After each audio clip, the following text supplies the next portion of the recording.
Jumpa lagi Jaga di TV. Ya, kali kita akan bahas sebuah smartphone yang 1 jutaan, kecil tapi tidak seperti smartphone 1 jutaan. Ini adalah Itel A80. Apa? Enggak, bukan. Ini bukan di BKT, bener. Bukan kayak live di BKT. Saya lagi ada di Strasbourg, ya. Saya di Strasbourg, kalau nggak percaya nih. Ya, ada kalinya juga di sini, tuh. Ada kalinya juga di Strasbourg ini, ya. Ini ada di perbatasan antara Jerman dengan Perancis. Tapi bukan itu yang mau dibahas. Kita akan bahas sebuah smartphone 1 jutaan dari Itel. RAM-nya udah 4 GB, storage 128 GB, baterai 5000 mAh, udah pakai USB-C, punya LED flash untuk selfie, ada fingerprint scanner, layarnya udah sampai 120 Hz dan punya fitur dynamic bar dan landscape display ala-ala iPhone. Memang sih terbilang naik lumayan signifikan dibandingkan Itel A70 tahun lalu yang di bawah 1 juta. Tapi apakah artinya ini waktunya Itel nyari untung? Atau ini mau dilihat sebagai sebuah smartphone yang tetap tidak normal untuk kelas harganya? Oke, simak aja reviewnya kali ini ya.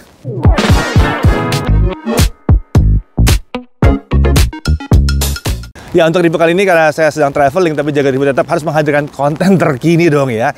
Jadi untuk review Itel A80, lagian hujan juga ya. Jadi kali ini saya serahkan ke Chris ya. Oke, berhubung Mas Dedinya lagi traveling, jadi video ini sama saya dulu ya. Oke, tahun lalu kita udah dikejutkan oleh Itel dengan Itel A70 yang harganya tuh cuma 900 ribuan. Dan baru kali itu kami bisa merekomendasikan smartphone di bawah 1 juta rupiah. Harusnya kalian udah nonton kan ya video yang kemarin itu? Kalau belum, makanya subscribe biar gak ketinggalan. Oke, balik ke smartphone-nya. Sejauh ini harusnya kalian sudah paham ya kalau smartphone dari Itel ini jauh lebih baik ketimbang smartphone KW atau smartphone abal-abal yang beredar di pasaran.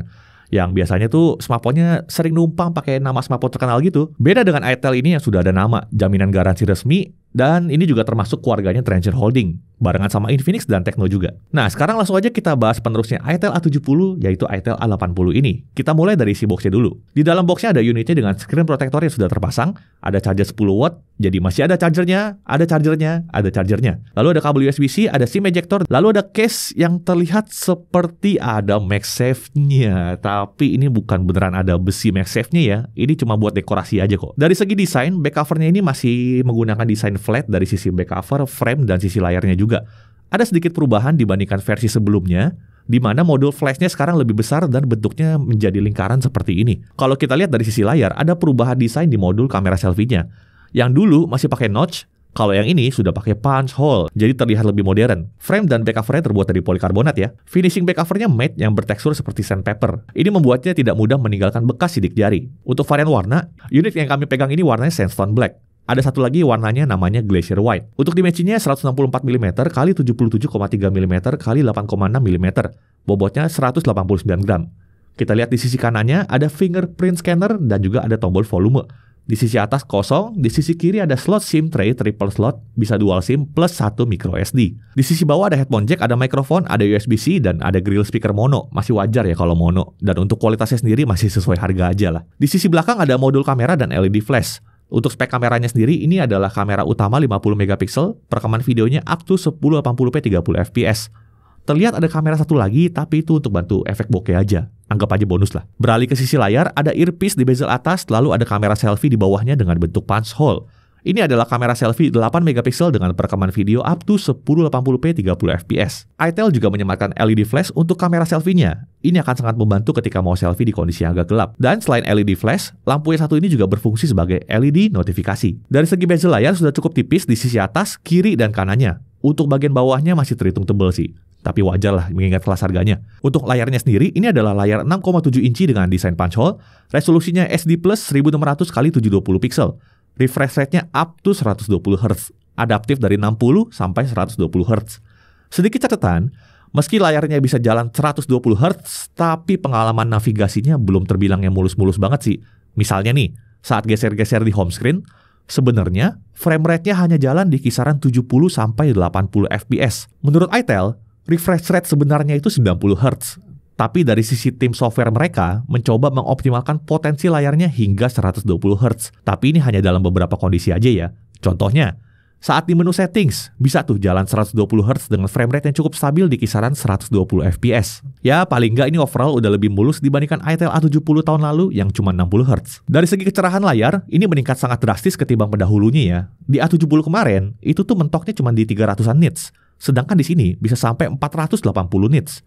Saat simulasi outdoor, bisa naik sedikit menjadi 495 nits. Ini udah hampir 500 nits nih. Untuk penggunaan outdoor masih bisa cukup terlihat nih. Jadi untuk kalian yang mengincar smartphone ini untuk ojol, masih cocok lah. Di sini sudah ada fitur auto brightness-nya. Ini juga merupakan peningkatan karena versi sebelumnya nggak ada. Jadi buat yang males ngatur kecerahan manual, ini akan jadi solusi nih. Dari segi color gambut layarnya, coverage-nya itu di 90,3% sRGB dengan gambut volume di 100,7% sRGB.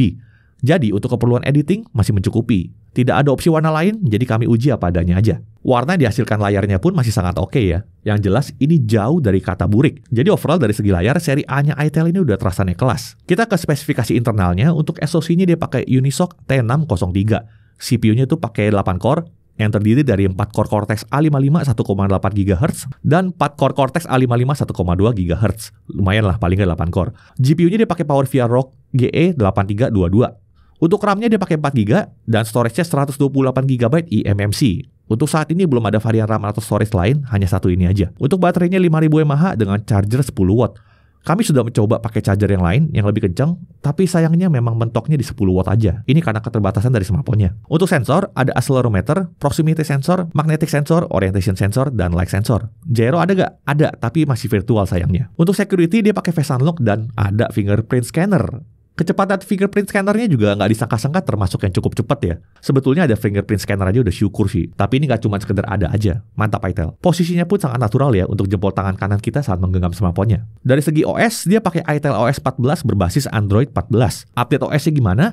iTel menjanjikan update software selama 1,5 tahun untuk perbaikan bug dan optimalisasi fitur.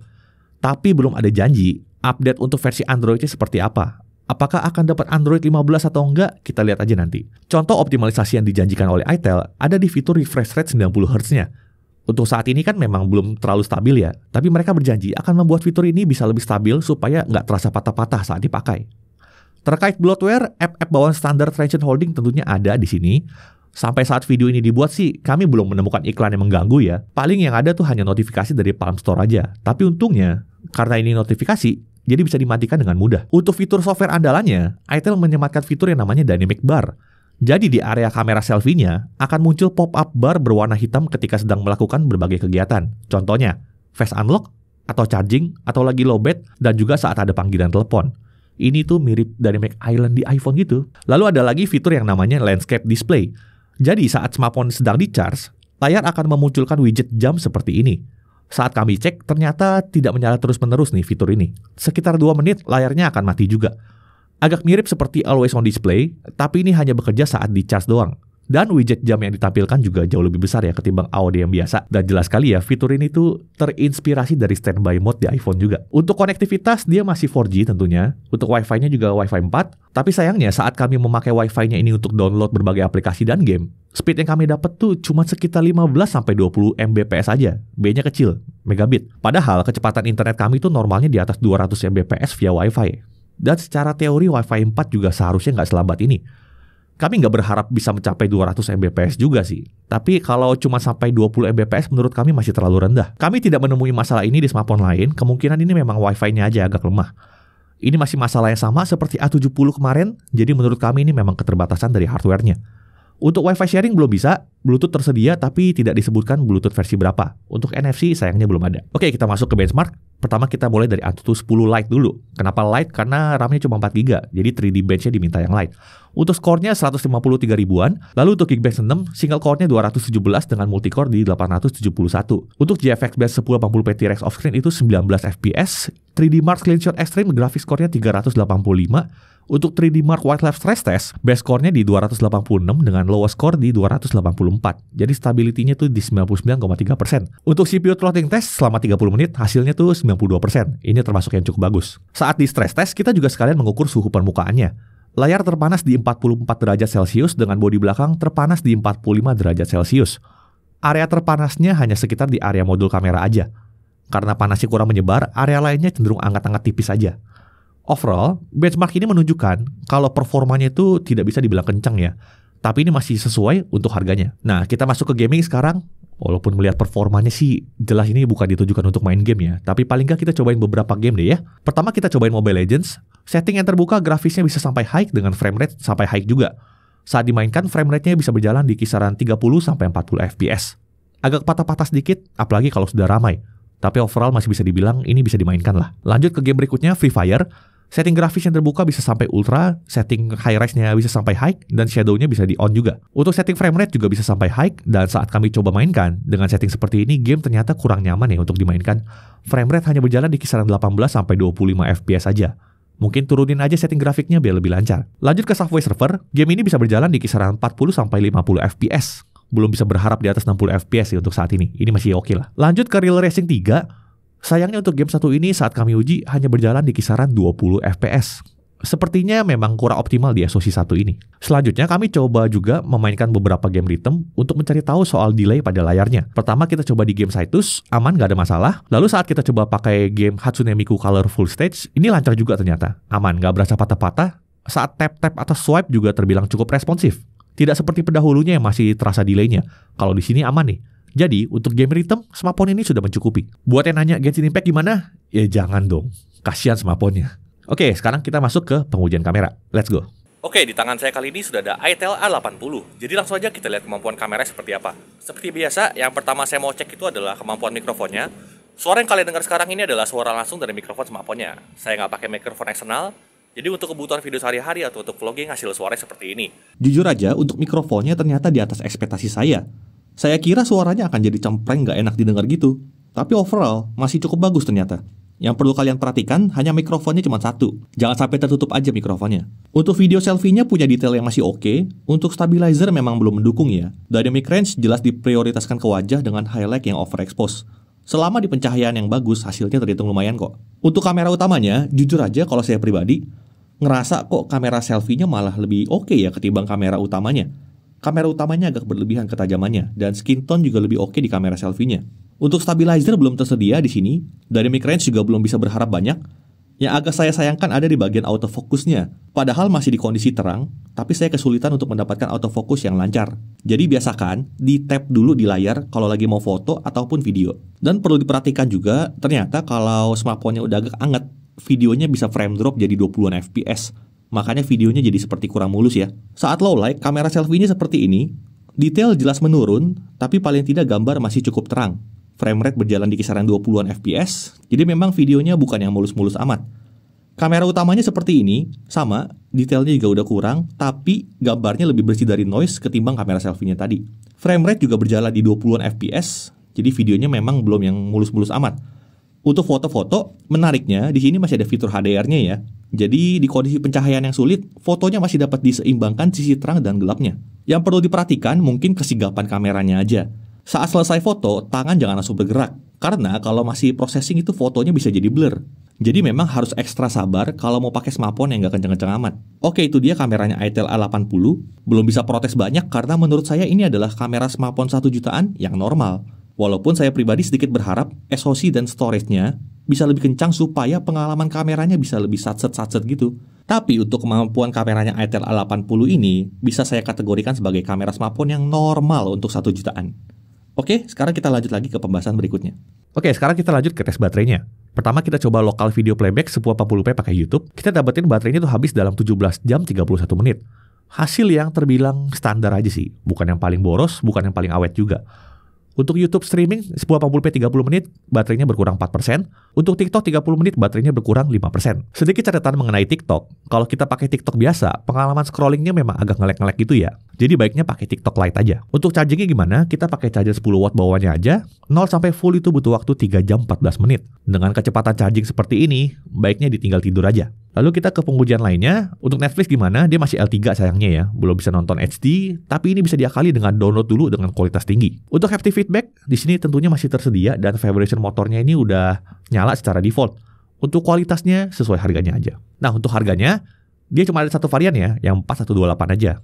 Untuk periode launching harganya itu 1.199.000 dan untuk harga normalnya itu di 1.299.000. Info lebih lanjut soal penjualan kalian bisa cek aja di dalam deskripsi. Nah, ITEL juga memberikan informasi kalau smartphone ITEL kita bermasalah atau butuh sebuah forum untuk mencari informasi lebih lanjut, kita bisa bergabung ke grup Facebook ITEL Enthusiast Indonesia supaya lebih cepat ditanggapi oleh pihak ITEL ataupun sesama pengguna lainnya. Oke, kita masuk aja ke hal yang perlu diperhatikan. Pertama, performanya bukan yang tergolong responsif ya di sini. Untuk keseharian pun seperti buka sosial media, memang butuh kesabaran ekstra. Lalu storage-nya masih eMMC di saat ITEL sendiri tahun lalu bisa membawa storage UFS di kelas harga yang lebih murah. Kemungkinan besar sih ini akibat inflasi dan harga bahan baku juga pada naik ya. Beberapa komponen sedang mengalami kenaikan harga terutama storage. Lalu chargingnya tergolong sangat lama, untuk kualitas kamera sesuai harga, dan Wi-Fi masih Wi-Fi 4. Sebetulnya Wi-Fi 4-nya sih bukan masalah, cuman saat prakteknya itu kecepatannya terhitung lambat Wi-Fi-nya ini. Lalu untuk sensor gyroscope masih yang virtual. Dari segi kelebihan, pertama tuh storage-nya udah 128 GB. Selain itel, kayaknya agak sulit ya di brand smartphone lain ada yang storage-nya segede ini. Kemudian layarnya jauh lebih cerah ketimbang pendahulunya. Udah tersedia fitur auto brightness juga. Lalu desainnya udah pakai punch hole di sini. Warna layar jelas tidak burik di sini. Lalu tersedia LED flash untuk selfie. Kemudian kelebihan lainnya dia udah pakai USB-C. Masih tersedia side fingerprint scanner dan juga face unlock. SIM tray-nya triple slot. Udah pakai Android 14. Isi box-nya masih lengkap. Oke. Jadi smartphone ini tuh cocoknya untuk siapa? Melihat harga dan kemampuannya, ini akan cocok untuk orang tua kalian yang kebutuhannya sekedar komunikasi, serta mencari layar yang besar. Karena ini adalah sebuah smartphone, jika mereka ingin belajar cara pakai aplikasi masa kini, itu tetap bisa ya. Selain buat orang tua, ini juga akan cocok untuk anak sekolah, untuk kebutuhan komunikasi, aplikasi belajar, bikin dokumen, akan berjalan dengan normal di sini. Terutama kalau butuh ekosistem Google. Orang tua pun juga jadi lebih tenang karena performa smartphone ini bukan untuk main game banget. Untuk ojek online juga cocok karena harganya terjangkau dan layarnya sudah mencukupi untuk keperluan outdoor. Kalau untuk kalian yang sudah pakai itel A70, apakah perlu upgrade ke sini? Kalau menurut kami sih, kalau A70 sudah memenuhi kebutuhan kalian, nggak perlu upgrade ke sini. Tapi perhatikan aja upgrade yang diberikan. Layarnya kan lebih terang, sudah 120 Hz, lalu ada auto brightness-nya, kemudian desainnya udah pakai punch hole dan OS sudah versi lebih baru. Dan juga ada beberapa fitur tambahan juga tadi. Kalau bagi kalian itu penting, kalau mau upgrade ya silakan aja sih. Oke, balik lagi ke saya. Menjawab pertanyaan di awal, apakah itel A80 ini tetap sebuah smartphone yang tidak normal untuk kelas harganya? Sejujurnya bagi kami ini adalah sebuah racikan smartphone yang sangat normal untuk kelasnya. Tidak bisa banyak protes karena kelebihan yang ditawarkan udah sangat-sangat banyak. Ya, kalau itel sampai menjual di bawah 1 juta, baru kami dengan sangat yakin akan bilang bahwa itel itu fix badan amal, bukan perusahaan yang nyari untung. Tapi biar bagaimanapun juga, terima kasih itel, berkat kalian smartphone 1 jutaan masa kini jadi lebih bervariasi, lebih berwarna, speknya lebih asik, lebih mudah untuk disarankan. Saya Didi Irfan, Jaga TV.